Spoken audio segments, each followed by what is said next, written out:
Bom, vamos conversar um pouco sobre algumas particularidades da dermatologia para o clínico geral. Essa aula originalmente é desenhada para o estudante de medicina, mas o residente de clínica médica também pode aproveitar. Pelo número do meu CRM, dá para ter um pouco ideia da minha idade, pelos cabelos brancos também. Eu sou formado há 30 anos e eu bolei algumas pinceladas da dermatologia para conversar com vocês.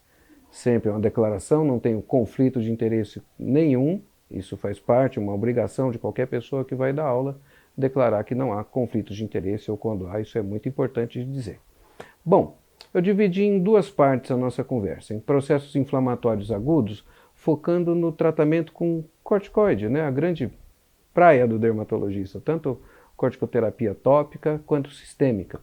E teremos depois uma parte 2, onde darei uma palavrinha sobre urticária, um pouco sobre antistamínicos, e finalizando com escabiose e reação a outros insetos. Então, vamos lá. Opa, uma bela visão, uma historinha para ilustrar a nossa conversa, o nosso ensinamento aqui. Uma bela praia, que um dia, se Deus quiser, tudo voltará ao normal e poderemos frequentar um lugar desse, pegar um belo sol, mergulhar e curtir. Quem souber essa praia e disser lá quando chegar no estágio, ganha pontuação extra. Mas vamos contar o que acontece aqui. Um indivíduo qualquer com a sua camiseta, está lá nessa praia, está tudo muito gostoso, oferecem para ele umas bebidas coloridas, gostosinhas, ele começa a tomar algumas, e lá pelas tantas ele cai no sono, deita lá na canga, na toalha, e acorda um tempo depois, acorda 1 hora, 2 horas depois no sol, e um tempão depois, o que acontece com esse indivíduo? Está queimado, abusou do sol. O que a gente vê aí, né? Um intenso eritema, edema, bolha, muita bolha, então a queimadura de 2º grau. Um caso desse, como está muito intenso, o indivíduo pode apresentar febre também, mal-estar, né? O que se chama de insolação. O que está acontecendo aí nessa pele, né? Aconteceu uma grande destruição celular, né? A radiação ultravioleta, junto com o infravermelho, vão lesar essas células e causar um imenso processo inflamatório, e levando a um quadro como esse. E aí, muito bem, como é que nós vamos tratar esse paciente, né? Está ardendo, está vermelho, está incomodando, o que eu vou usar local? Será que eu devo usar algo para tomar? Então é um tempinho para você pensar, o que será que você poderia passar? Normalmente eu deixo os alunos opinarem, falarem, olha, é difícil, um ou outro que vai lá e fala, passa tal coisa, algo mais básico do mundo, pensa aí. Olha, o mais básico que você pode passar, esfria o local, passa água, tem soro fisiológico, gelado, gelo, desinflama o local. Não inventa de passar um produto A, B ou C que você ouviu falar que é bom. Você agora está quase médico, ou você já é um médico, você é um residente que está assistindo essa aula. É um processo inflamatório, anti-inflamatório, tópico, sistêmico.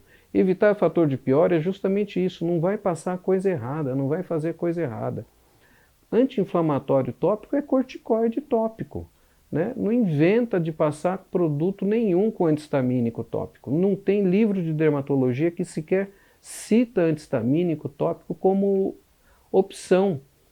O corticoide é superior e o antistamínico tópico, qualquer um deles, ele pode dar reação fotoalérgica. E quem vai ver esse problema geralmente é o dermatologista. Então vamos lá. Corticoide tópico, gente. Eu vejo às vezes médico até bem tarimbado e que não sabe ou se embola em potências de corticoide. É muito diferente você usar um corticoide fraco de um corticoide forte. E tem uma pegadinha aí, né? Vamos falar aqui, vamos parar um pouco nessa tela. Isso é importante para ficar na memória, né? Hidrocortisona e dexametasona são fracos. Existem outros também. Dexametasona é o que tem no SUS. Além de ser fraco, é um tubo muito pequeno. Mometasona e valerato de betametasona são médios. Agora, olha a pegadinha. Dipropionato de betametasona. Ele já é forte ou muito forte. E o clobetasol vai muito forte. O dipropionato, gente, é o que mais comum tem em produtos com associação. Vou citar alguns nomes, e como eu falei, não tenho conflito nenhum. Então você encontra o diprogenta, que tem associação com gentamicina, o Candicorte, que tem associação com cetoconazol, entre outros. Então tem que tomar um cuidado danado, porque aí você tem um corticoide potente que pode te dar problema, né? Aqui uma lista de... A maior parte dos corticoides é uma lista americana, tem produtos que eles têm que nós não temos, né? Mas só para vocês verem como são divididos em 7 grupos de potência. Para simplificar, eu coloquei daquele jeito lá. Então são 7 níveis, a gente simplificou em 3. Saber então que na face, dobre criança, você só vai usar corticoide fraco. Não inventa de usar produto mais forte. E os de potência superior, olha, tem que usar com muita segurança, mas se você não é especialista, no mínimo você vai limitar no tempo, mandar ele procurar um especialista. Vai usar uma semana, vai voltar, eu vou ver. Não inventa de ficar deixando o corticoide potente por muito tempo. Aqui alguns problemas, né, efeitos colaterais. Um corticoide potente, muito tempo, olha essa face como é que ficou. A pele muito atrofiada, evidenciando a circulação, né, telangiectasias, rupturas de vasos, né. Isso daí é uma desgraça, porque você não vai ter solução depois, não tem o que vai reverter esse quadro. À esquerda, né, essas intensas estrias, mas é uma criança que ficou cuxingoide por conta de uso de corticoide tópico. E à direita, esse quadro de dermatite perioral, às vezes a pessoa tem uma espinhazinha ou outra e começa, ou alguém fala, passa tal pomada, e tem lá o dipropionato de betametasona ou valerato de betametasona. Olha o estrago que vai causar. Essa dermatite perioral é um tipo de acne, um tipo de processo inflamatório que é dificílimo de melhorar, mesmo parando de passar o produto inicial. Vamos em frente então. As questões comuns. Quem vier me perguntando isso lá no ambulatório, está a prova de que não viu a aula. Quantas vezes por dia? 2, gente. Não adianta passar 10 vezes o corticoide, 5 vezes, você passa 2 e resolve do mesmo jeito. Então, corticoide tópico só 2 vezes. Tem miligramagem? Tem percentual? Tem dose? Tem. Mas não importa, porque sempre é o mesmo. O valerato de betametasona vai ser sempre a 0,05. Desonida vai ser 0,1. Então, não complica, não, só botar o nome do produto 2 vezes por dia. Creme, pomada, loção, qual que é o veículo? O creme é o branquinho ali lá de cima, ele é mais fácil de espalhar, é o mais comum, disponível.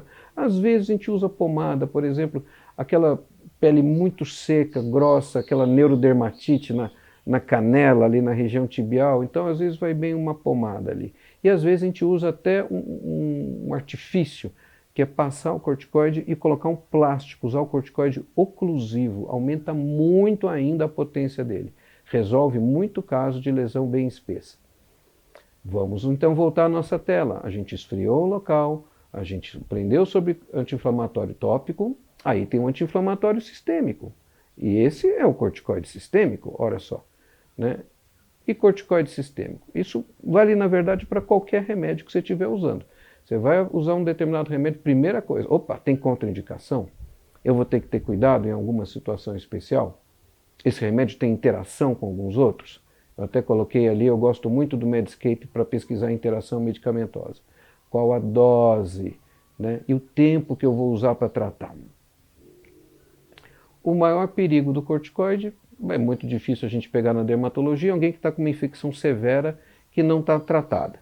Mas é muito comum eu pegar paciente que vai precisar do corticoide sistêmico e é um hipertenso, é um diabético. Então eu vou ter que ou saber manusear essas situações ou ter um clínico de confiança com quem eu vou contactar.